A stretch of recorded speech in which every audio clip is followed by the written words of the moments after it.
Toxic Streets. I think the participants did a particularly good job. This was a very fine group, one of the better groups that I've seen so far as their discipline and cohesion is concerned. And I'm really looking forward to working with them again throughout the course of this year.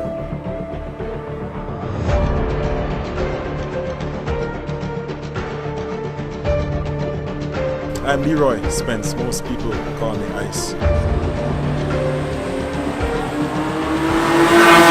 The current coordinator of the Super Street program, formerly called IP45. Apex is the sharpest point in the corner. This is the steepest part of the track. February 17, we'll be back here. Other persons who were not here today, you're now invited. We welcome you and look forward to seeing you. All right? Peace out.